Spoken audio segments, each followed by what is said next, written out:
ನಮಸ್ತೆ ಗೆಳೆಯರು, ಎಲ್ಲರೂ ಹೇಗಿದ್ದೀರಾ? ಚೆನ್ನಾಗಿದ್ದೀರಾ ಅಂತ ಭಾವಿಸ್ತೀನಿ.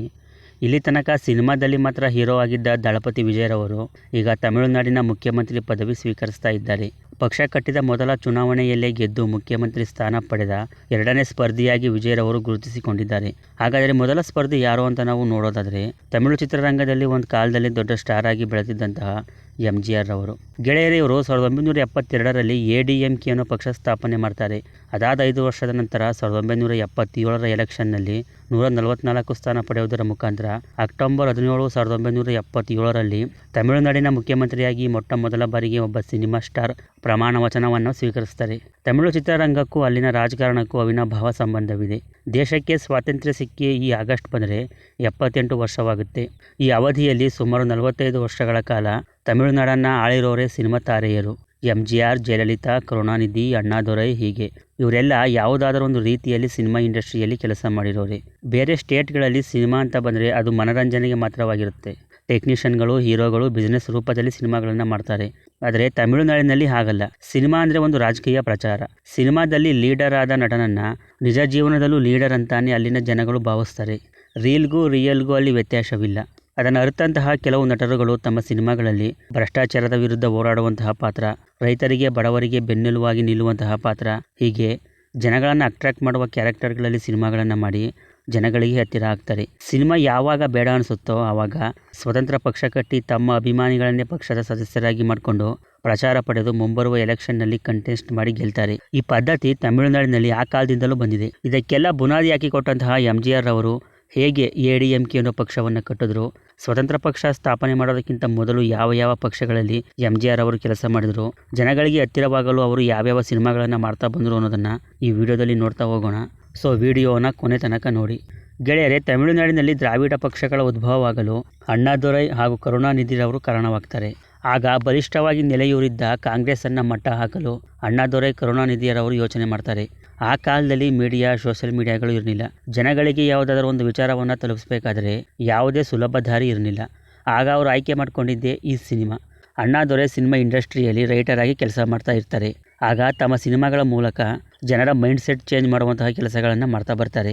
ಸಾಮಾಜಿಕ ಸಮಸ್ಯೆಗಳು, ರೈತರ ಕಷ್ಟಗಳು, ಅವುಗಳ ಪರಿಹಾರ ಹೇಗಿರಬೇಕು ಅನ್ನೋದನ್ನು ತಮ್ಮ ಸಿನಿಮಾಗಳ ಮೂಲಕ ಜನಗಳಿಗೆ ಅರಿವು ಮೂಡಿಸುವಂಥ ಕೆಲಸಗಳನ್ನು ಮಾಡ್ತಾ ಬರ್ತಾರೆ. ಆ್ಯಂಡ್ ಫೈನಲಿ 1949ರಲ್ಲಿ ದ್ರಾವಿಡ ಮುನ್ನೇತ್ರಂ ಕಳಗಂ ಅಂದರೆ DMK ಅನ್ನೋ ಪಕ್ಷವನ್ನು ಸ್ಥಾಪನೆ ಮಾಡ್ತಾರೆ. ಈ ಟೈಮಲ್ಲೇ MGR ರವರ ರಾಜಕೀಯ ಪ್ರವೇಶವಾಗುತ್ತೆ. 1953ರಲ್ಲಿ ಕಾಂಗ್ರೆಸ್ ಪಕ್ಷದ ಸದಸ್ಯರಾಗಿ MGR ಅವರು ಗುರುತಿಸಿಕೊಳ್ತಾರೆ. ಅಷ್ಟೊತ್ತಿಗಾಗಲೇ ಸಿನಿಮಾ ಇಂಡಸ್ಟ್ರಿಯಲ್ಲಿ ದೊಡ್ಡ ಹೆಸರು ಮಾಡಿದ್ದ MGR ಅವರನ್ನು ಅಣ್ಣಾದೊರೈ ತಮ್ಮ DMK ಪಕ್ಷಕ್ಕೆ ಸೇರಿಸ್ಕೊಳ್ತಾರೆ. 1967ರ ಚುನಾವಣೆಯಲ್ಲಿ DMK ಬಹುಮತ ಸಾಧಿಸಿ ಅಣ್ಣಾದೊರೈ ತಮಿಳುನಾಡಿನ CM ಆಗ್ತಾರೆ. ಅದಾದ 2 ವರ್ಷದಲ್ಲಿ ಅಂದರೆ 1969ರಲ್ಲಿ ಅಣ್ಣಾದೊರೈ ಅಧಿಕಾರದಲ್ಲಿದ್ದಾಗಲೇ ಕ್ಯಾನ್ಸರ್ನಿಂದ ಸಾವನ್ನಪ್ತಾರೆ.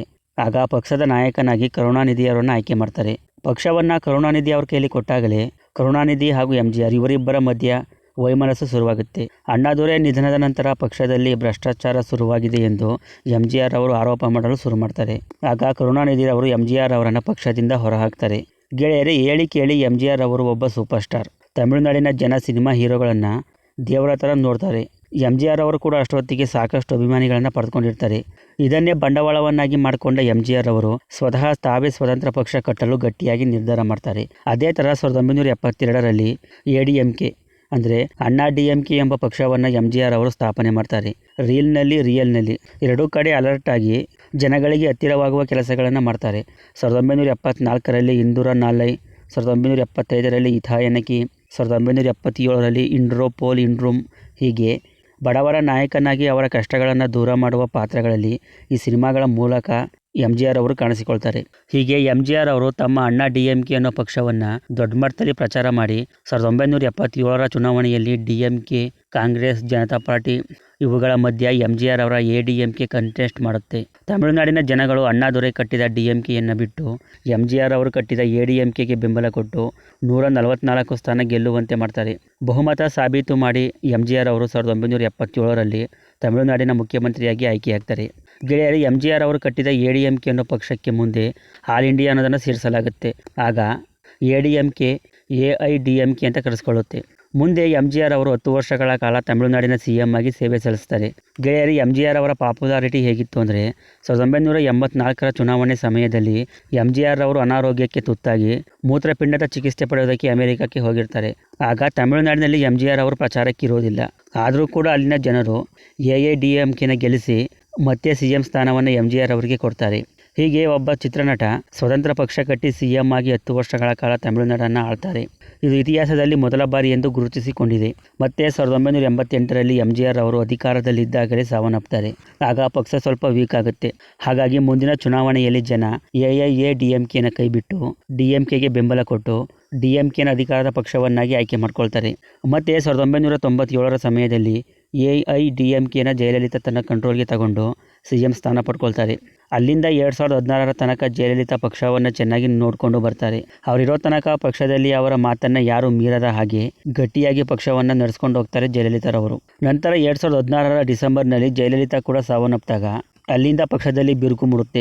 ಜಯಲಲಿತಾ ಆಪ್ತೆ ಶಶಿಕಲಾ 4 ವರ್ಷಗಳ ಕಾಲ ಜೈಲು ಪಾಲಾಗ್ತಾರೆ. ಇದು ಪಕ್ಷವನ್ನು ಸ್ವಲ್ಪ ಹಿಂದಕ್ಕೆ ತಗೊಂಡೋದ್ರೆ ಪಳನಿ ಪನ್ನೀರಸೆಲ್ವಂ ಪಕ್ಷವನ್ನು ಮುನ್ನಡೆಸ್ಕೊಂಡು ಹೋಗ್ತಾರೆ. 2022ರ ಸಮಯದಲ್ಲಿ ಇವರಿಬ್ಬರ ಮಧ್ಯೆ ಕೂಡ ಬಿರುಕು ಮೂಡುತ್ತೆ. ಅಲ್ಲಿಂದ AIADMKನ ಸರಿಯಾದ ಮಾರ್ಗದಲ್ಲಿ ತಗೊಂಡು ಹೋಗೋ ಸದೃಢ ನಾಯಕ ಇಲ್ಲದಂತಾಗುತ್ತೆ. ಅಷ್ಟೊತ್ತಿಗಾಗಲೇ ವಿಜಯ್ ಕಣಕ್ಕಿಳಿಯಲು ಸಜ್ಜಾಗಿರ್ತಾರೆ. ಪಕ್ಷ ಘೋಷಣೆ ಮಾಡಲು ಒಂದು ಸರಿಯಾದ ಸಮಯಕ್ಕಾಗಿ ಕಾಯ್ತಾ ಇದ್ದ ವಿಜಯರವರು 2024ರಲ್ಲಿ ತಮಿಳಿಗಂ ವೆಟ್ರಿ ಕಳಗಂ ಅನ್ನೋ ಪಕ್ಷವನ್ನು ಅನೌನ್ಸ್ ಮಾಡ್ತಾರೆ. ಪಕ್ಷ ಕಟ್ಟಿದ 2 ವರ್ಷದಲ್ಲಿ ಅತಿದೊಡ್ಡ ಪಕ್ಷವಾಗಿ TVK ಹೊರಹೊಮ್ಮಿದೆ. ಈಗ ಸದ್ಯ ವಿಜಯ್ ಬಹುಮತ ಸಾಬೀತುಪಡಿಸಿಲ್ಲ, ಆದರೆ ಅತಿ ದೊಡ್ಡ ಪಕ್ಷವಾಗಿ TVK ಹೊರಹೊಮ್ಮಿದೆ. ಸರ್ಕಾರ ರಚನೆ ಮಾಡುವ ಅವಕಾಶ ವಿಜಯರವರಿಗೆ ಇರುತ್ತೆ. ಆದರೆ ರಾಜ್ಯಪಾಲರ ವಿಳಂಬದಿಂದ ಇನ್ನೂ ಪ್ರಮಾಣ ವಚನ ಸ್ವೀಕರಿಸಿಲ್ಲ. ಅಕಸ್ಮಾತ್ ಏನಾದರೂ DMK AIADMK ಮೈತ್ರಿಯಾದರೆ ಸರ್ಕಾರ ಅವ್ರ ಕೈಗೆ ಹೋಗುವ ಸಾಧ್ಯತೆ ಇರುತ್ತೆ. ನೋಡೋಣ ಮುಂದೆ ತಮಿಳುನಾಡಿನ ರಾಜಕಾರಣ ಯಾವ ದಿಕ್ಕಿಗೆ ಸಾಗುತ್ತೆ ಅಂತ. ಸದ್ಯ ಇಡೀ ದೇಶದ ಕಣ್ಣು ತಮಿಳುನಾಡಿನ ರಾಜಕೀಯದ ಮೇಲೆ ಬಿದ್ದಿದೆ. ನೋಡೋಲ್ಲ ಗೆಳೆಯರೇ ಇವತ್ತಿನ ವಿಡಿಯೋ. ತಮಿಳುನಾಡಿನ ರಾಜಕೀಯಕ್ಕೂ ಚಿತ್ರರಂಗಕ್ಕೂ ಅವಿನಾಭಾವ ಸಂಬಂಧ ಇದ್ದ ಕಾರಣ ನಾನು ಈ ಕುರಿತು ವಿಡಿಯೋ ಮಾಡಿದೆ. ನನ್ನ ಪ್ರಯತ್ನ ಇಷ್ಟ ಆಗಿದ್ರೆ ಒಂದು ಲೈಕ್ ಮಾಡಿ. ನಿಮಗೆ ಏನನ್ನಿಸುತ್ತೆ, ವಿಜಯರವರು CM ಆಗ್ತಾರಾ ಇಲ್ವಾ ಅನ್ನೋದನ್ನು ಕಮೆಂಟ್ ಮಾಡಿ ತಿಳಿಸ್ಕೊಡಿ. ಈ ವಿಡಿಯೋ ಅಪ್ಲೋಡ್ ಆಗೋ ಅಷ್ಟೊತ್ತಿಗೆ ವಿಜಯರವರು ಪ್ರಮಾಣ ವಚನ ಸ್ವೀಕರಿಸಿರಲೂಬಹುದು, ಹೇಳೋಕೆ ಆಗಲ್ಲ. ಚಾನಲ್ನ ಸಬ್ಸ್ಕ್ರೈಬ್ ಮಾಡ್ಕೊಳ್ಳಿ, ಫೇಸ್ಬುಕ್ನಲ್ಲಿ ಫಾಲೋ ಮಾಡೋದನ್ನು ಮರಿಬೇಡಿ. ಸಿಗೋಣ ಮುಂದಿನ ವಿಡಿಯೋದಲ್ಲಿ. ಬಾಯ್.